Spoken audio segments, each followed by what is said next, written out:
Miami for news excellence. News 5 on your side starts now. Now it's 6. Ruckus at the roller rink. There were kids fighting, many different locations inside the building, outside the building. Family skate night turns into chaos when hundreds of teens and young adults flood the place. Why a single social media post is being blamed.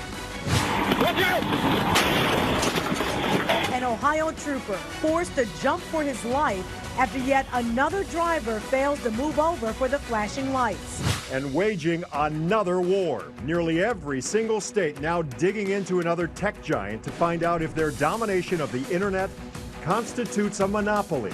The internet is not free.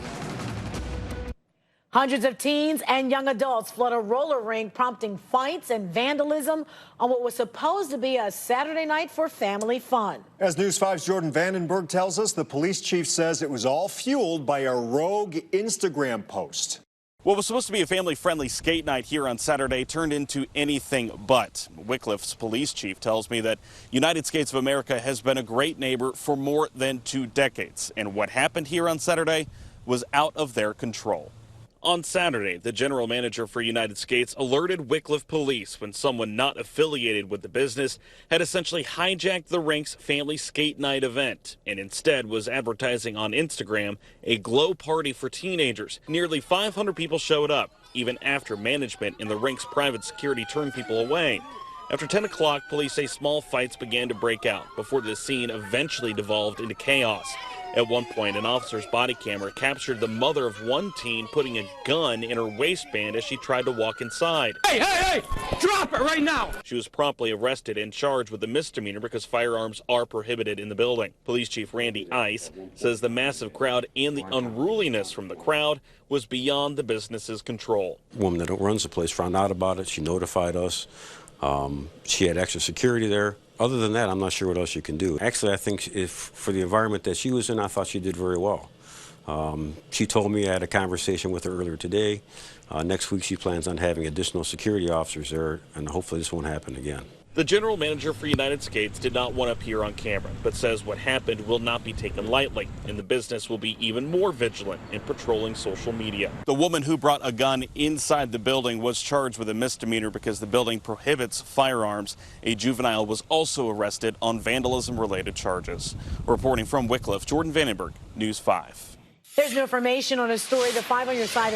Wycliffe, Jordan. Information on a 5 on your side. Information on a station on a 5 on your side. Information on a Night here. Demolition business, and investigators paid then Cleveland Demo Chief Rufus Taylor for information and help landing potential jobs with the city. He'll be sentenced in December. Taylor also pleaded guilty to charges in investigation into potential corruption in Cleveland's demolition department. The grandson of Cleveland Mayor Frank Jackson is free on $25,000 bond tonight. Frank Q. Jackson pleaded not guilty to 4 felony charges, including assault, when he was arraigned today. Jackson is accused of attacking a woman back in June, punching and strangling her. The case garnered attention when city prosecutors chose not to charge him. County prosecutors then took up the case, and a grand jury indicted Jackson. The teen who pleaded guilty to a violent 9-month crime spree will spend the next 30 years behind bars. 19-year-old Shamar Smiley sentenced today on more than a dozen counts, including attempted murder. Smiley took a car from a man in Lakewood, escaped custody, broke into his mother's house before he was caught in November of 2018. He shot a Case Western Reserve University student during an attempted carjacking, then exchanged gunshots with police when they were arresting him. An evening of fun for kids on Cleveland's east side was cut short by what they stumbled upon. Police say the kids found a body in a bag on East 88th and Bessemer last night. Homicide is now investigating. There's no word yet on who the person was or how he or she died. And now to a murder mystery that's breaking hearts all across Northeast Ohio tonight. Tonight, the daughter of a beloved business owner is opening up about her father. We plan to live up to my dad's name. And what people know and what he delivered and what they expect, they're going to expect the same thing. When Tim Miola didn't answer his phone and didn't show up at his catering business in Ashtabula on Saturday, friends and family began to worry. So his daughter Miranda drove to his home in Painesville to check on him. I was the one to call 911. I did not find him, but I was the one who realized that something was wrong. So I called 911, had the police come. I have a criminal justice background, so I realized I entered a crime scene, so I realized I had to leave. Police found his body inside the home. They are now looking for his killer and his 2018 gray Jeep Grand Cherokee. So if you know anything about this, call Painesville Police. Police in New Franklin continue to look for answers in the suspicious death of a senior citizen. Police did a welfare check in the 4700 block of Manchester Road Friday afternoon and discovered the decomposing body of a woman. According to the Summit County Medical Examiner's Office, 87-year-old Donna Melhorn was found in a bedroom. Her cause of death still needs to be figured out. It appears to be suspicious in nature. We've contacted BCI and the Medical Examiner's Office. Both are helping us investigate at this time. What makes it suspicious? I can't get into particulars on what it is right now. We just don't have a lot to go on right now, but just that from what we can see, it is suspicious. Detectives do not have any suspects in this suspicious death at this time. And Richmond Heights police are investigating after they were asked to do a welfare check at this home on Gentry Circle and found 2 people living there dead. 62-year-old Cheryl Matthews' death was reported to the medical examiner as a suspected homicide. No word yet on how the 62-year-old man may have died. Police say they are investigating and also offering condolences to friends and family. The future of lawsuits against the maker of OxyContin now up in the air. Just 6 weeks before a landmark trial in the fight against the nation's opioid epidemic comes news that drug maker Purdue Pharma could file bankruptcy. Live on your side, investigator Scott Knoll spoke with a legal expert about what this could all mean. Yeah, that trial is supposed to start here in Cleveland at the end of October. But one legal expert says a bankruptcy filing now would likely push pause on the case.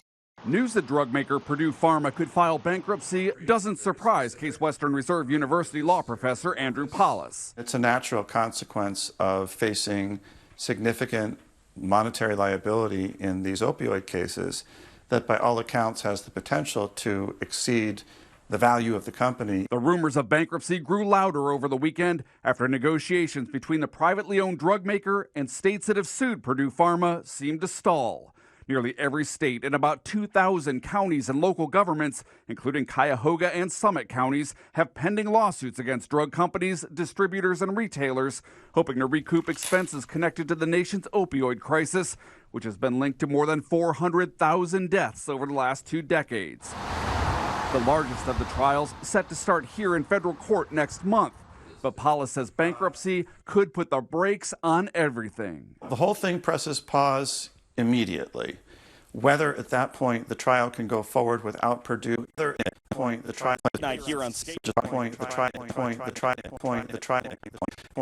question that remains to be seen. He says that will largely depend on the bankruptcy court. It could try and sort out the claims itself or allow a trial to eventually determine how much, if anything, Purdue pays. In a statement today, the company did not comment on the possibility of bankruptcy, but said the company is prepared to defend itself vigorously in the opioid litigation, but that it's made clear it prefers a constructive global resolution, adding, "We have been actively working with numerous state attorneys general and other plaintiffs on solutions that have the potential to save tens of thousands of lives and deliver billions of dollars to the communities affected by the opioid abuse crisis." And Paulus says timing here really could be everything. If Cuyahoga and Summit counties take Purdue Pharma to trial and win before the company files bankruptcy, they could then be first in line to collect. But if the company files bankruptcy before trial, the counties could be forced to split whatever assets the drug maker has with everyone else who's made a claim. Guys, that could be pennies on the dollar. Wow. So it's a wait and see right now. Absolutely. All right. Could be a lot of time. Thank you, Scott. And the attorneys general of almost every single state, including Ohio, are now waging a new war. They're going after Google. They just launched an investigation accusing Google of using its power to keep potential competitors from gaining ground. They also say they prioritize search results that benefit Google over the competition. The attorneys general want any Google employee with any information to come forward. It's just the latest probe into this tech giant. Facebook, remember, is also under investigation. New information now on a story that has hit a lot of nerves locally. The Green local schools are immediately changing their lunch policy after a student had his food replaced with an alternative lunch of bread and cheese because of a debt. The school district now says all students will get the standard lunch regardless of the balance on their accounts. Many people did come forward wanting to donate to kids to make sure they don't have negative balances on those lunch accounts, and we've put all that information and what you can do about it on our News 5 app. We have sad news to report to you tonight. The man responsible for one of Northeast Ohio's most iconic venues has passed away. The Cleveland Orchestra posting today about Peter Von Dijk, the architect behind the orchestra's summer home, Blossom Music Center in the Cuyahoga Valley National Park. According to Cleveland.com, Von Dijk is also credited for helping to save the Playhouse Square theaters in the 70s. He was 90 years old. It warmed up this afternoon into the upper 70s and low 80s, but with clear skies out there now, temperatures have dropped a little bit into the upper 60s in Ashtabula, 72 in Lorain. Some much warmer weather is on the way. We'll talk about it coming up.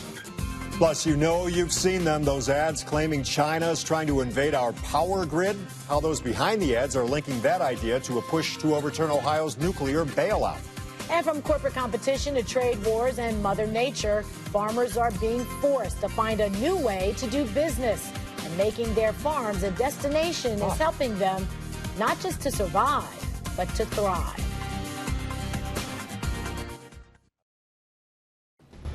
U.S. News and World Report just released its list of the nation's top universities, and a number of Ohio schools made that list. In fact, Case Western cracked the top 50 at number 40. Ohio State ranked 54th. Kent State, Akron, Cleveland State also among the schools that made the cut. 15 measures of academic quality were studied, from average ACT and SAT scores of students to graduation rates. Well, this was not a drill. A police cruiser caught fire outside a middle school in Solon today. You're about to see it. See those flames right there? This is from another Solon police cruiser responding to the call. There are a lot of things to be thankful for this evening. The officer was inside the school when his cruiser caught fire. The SUV was parked away from other cars when it went up in flames. So no other cars were damaged and no one was hurt. While they don't expect anything criminal took place, they are still investigating to figure out what caused the fire. Watch out! Wow, also a lot to be thankful for here, and a lesson to be learned. We tell you this all the time. An Ohio State trooper had stopped to change a tire in a car on the side of the turnpike when a moving truck went off the road and hit his cruiser, just missing the car in front. The trooper, as you see, jumped out of the way just in time while yelling to warn the driver. Both looked to be okay, but here's the irony of all this. This all happened right in front of a sign reminding drivers to move over for emergency vehicles. So is China really trying to take over our electric grid? Some ads popping up on TV sure make it seem so. It's all over a petition now circulating to put a measure on Ohio's ballot that would overturn House Bill 6, the bill that bailed out Ohio's nuclear power plants and 2 other coal-fired plants. The claim in those ads is that natural gas projects have borrowed money from the state-controlled Bank of China. So if the bailout is overturned and those companies benefit, so too would China. And China could then invade the electric grid. So this idea that a Chinese bank is somehow financing this as a way to wiggle their way into somehow having financial control over our energy system is a very clear and compelling story to get people not only to not vote for this if it gets on the ballot, but I've never seen before to actually go after people who have the petitions to sign to get it on the ballot. And if enough signatures are collected and then certified, the measure to repeal House Bill 6 would go before Ohio voters next year. While the other Ohio industry making headlines in recent months, farming. Now some American farmers are finding a new way to thrive. So to keep their land, they've turned their farms into must-see tourist stops. It's called agritourism. Here, get it? Agriculture. You know, at the Platte River Ford, instead of milking cows, they're now offering a rustic stay inside a yurt or tent. Then use the space, hey, if you want to get married, say I do. They say between the event venue and campsites, they're bringing in up to $750,000 in income, because without that, it would be very hard to sustain this property as a farm or ranch, just farming a ranch. You know, I could probably only make $15,000 to $20,000 a year off of it, is my guess.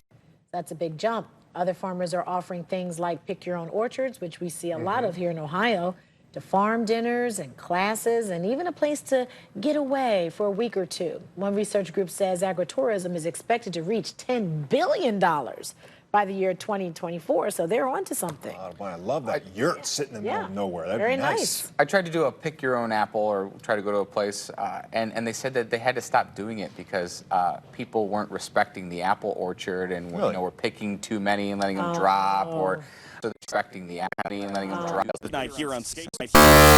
And letting them drop, letting them drop, and letting them drop, and letting them drop together, and the apple cider and pumpkin spice and all those things, but summer's returning. Okay, it's a Second meteorological term. It's called second summer, Rob. Just my term. Just my meteorologist. It's all You're a Brian. meteorologist, so it is now it is a term. It's a term. Just my made-up thing. Of the 13 seasons here in Northeast Ohio, we just finished fake fall, or we're about to finish fake fall here, transition into second summer. Because I have been on the train that summer is not over. You can ask Homa. She keeps trying to tell me that, nope, it's fall, and embrace it, and I will not. We are back into the mid to upper 80s for tomorrow as our summer-like weather returns. Dry for tomorrow, but then storm chances are going to be here for Wednesday, Thursday, and Friday because of the heat and humidity. So enjoy this evening. Enjoy this comfortable air. Hopefully you didn't put your shorts and T-shirts away just yet, because the warm and humid weather is returning for us. Now, with high pressure to the southwest, where the warm is right now, it's pushing all the clouds and the rain showers up to the north, so out of Northeast Ohio, and it's also going to bring in some warm air. We see a brief cool down on Thursday. That's it. Then we warm right back up for Friday into the weekend. Now, this cool air could move in, but that doesn't look like it would be really until next Sunday or Monday where that cooler air would drop in for us. Clear skies for tonight. We're falling down into the 50s and 60s once again, so you can still open up the windows and keep the air conditioning off really until tomorrow at about lunchtime is when you're going to need to have the AC on. So I would turn it on before you head to work tomorrow because it's going to be close to 90 degrees for tomorrow afternoon. You want to come home to a roasting house. Temperatures are warming up quickly for us. Partly cloudy skies. There we go into the mid to upper 80s. Possibly overachieving a little bit with a few spots into the low 90s for tomorrow. Would not be surprised at all if really even some of our southern spots hit that low 90-degree mark. And it's going to stay warm through the evening hours. Those overnight lows aren't going to be as cool anymore, just dropping down into the 60s and 70s for the overnight. Now, rain chances are going to pick up for us on Wednesday, especially Wednesday afternoon. Looks like some scattered showers and thunder showers are going to be possible. Some of those could be a little strong to maybe even severe because we're getting back into that summer trend. Heat and humidity with that chance for showers and storms. But this evening looks great. You're just likely going to need a jacket or a hoodie as temperatures will drop down into the low 60s. And look at the jump between 9 a.m. and 11 a.m. for tomorrow. We start off into the mid to low 60s, and by late in the morning, we're already into the upper 70s, possibly even low 80s at around lunchtime. Mid to upper 80s for Tuesday, Wednesday, some scattered showers and storms. More showers and storms for Thursday with temperatures in the upper 70s. There's that brief cool down there. Mid-80s on Friday, a little cooler on Saturday after the cold front moves through Friday. But we warm right back up for Sunday and Monday there. Upper 70s on Sunday, low 80s on Monday. So no, summer is not done yet. All right, I like it, Brian. Thank you. What happened? A lot of things happened. A lot of not so good things happened, and it wasn't pretty to watch. But got a chance to speak with Freddie today. He talked about the loss, and Greg Robinson explains what happened when he was ejected from the game. That's coming up next in sports.